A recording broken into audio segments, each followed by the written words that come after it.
All right, so let's dive right in. Things are pretty mixed in the crypto world right now with regulators, talking about stable coins and the Fed maybe doing something. And then, of course, the market kind of dipped recently, but ETFs are still moving around. Yeah. And, you've got new exchange rankings coming out too, so it can feel like a lot. Right, exactly. Like, where do you even start? It is. So that's what we're doing today, kind of sorting through all that recent news and figuring out what actually matters. Right. Cutting through the noise. Yeah, exactly. So we can get a clear picture of what's going on. Absolutely. So let's start with the stablecoin thing. Everybody's saying we need clarity on stablecoin regulations, especially here in the US. Why is that such a big deal right now? Well, you can think about stablecoins like a bridge, right? They connect traditional finance with the whole crypto world. Oh, that's a good way to put it. Yeah. And they play a huge role in all sorts of activity trading, lending, all that. But the problem is without clear rules, businesses are hesitant to really jump in. They're unsure about investing or building new things. I see. It's not just about what's happening right now either. It's about the future.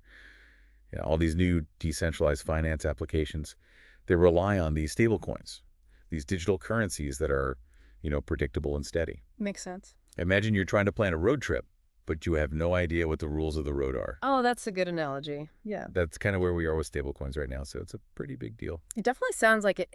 Okay. So let's switch gears a bit and talk about the economy. A crypto trader is predicting that Bitcoin could surge if the Federal Reserve cuts interest rates. So why is that?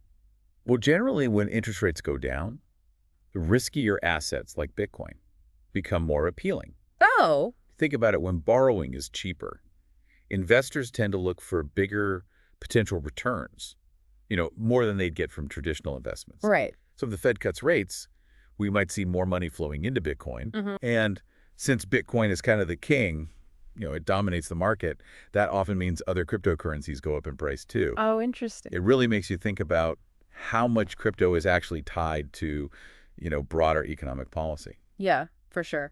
But on the other hand, we just saw this big market downturn. Bitcoin dropped, and there were a ton of liquidations. What happened there? Yeah, that kind of volatility shows just how sensitive the crypto market is to how people are feeling about the economy overall. Oh. If there are worries about things like a recession or people not spending money, investors get nervous and they pull back from riskier stuff. Makes sense. I mean, think about it. If you're worried about losing your job, crypto is probably one of the first things you'd sell, right? Probably. Yeah. And those liquidations you mentioned, that's forced selling. Yeah. It happens when traders who borrowed money can't meet their margin calls as prices drop. Yeah. And that just pushes prices down even further. So basically a domino effect. Exactly. Okay. Well, on a more, practical level, let's talk about those new exchange rankings for people who are actively trading crypto. What should they be looking for in those rankings?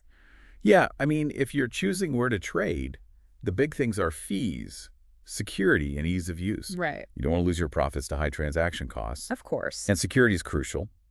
You need to know your funds are safe from hackers and breaches. Definitely. And then, whether you're new to this or a seasoned trader, you want a platform that's easy to understand and navigate. Yeah, that makes a big difference. So these rankings can be really helpful in making sense of all the different exchanges out there. Yeah, for sure. Okay, last but not least, let's talk about Bitcoin ETFs. They've been seeing negative flows lately. What does that tell us? Bitcoin ETFs are a major way for institutions, like big investment firms, to get into Bitcoin without actually holding it directly. Right. So when we see more money leaving those ETFs than coming in, it could mean that those institutional investors are getting a bit more cautious about Bitcoin at these prices. Or maybe they're just rethinking their overall risk tolerance.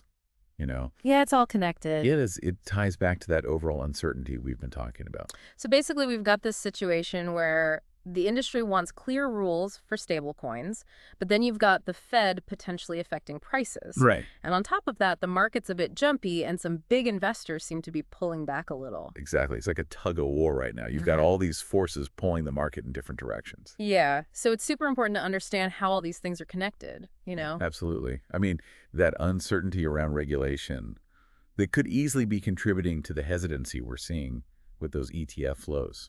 Right. So to wrap things up, you should definitely be keeping an eye on those stablecoin regulations and how the Fed might impact prices. And of course, you got to be aware of the market volatility and There are resources out there to help you pick a good exchange, one that's secure and easy to use. Yeah.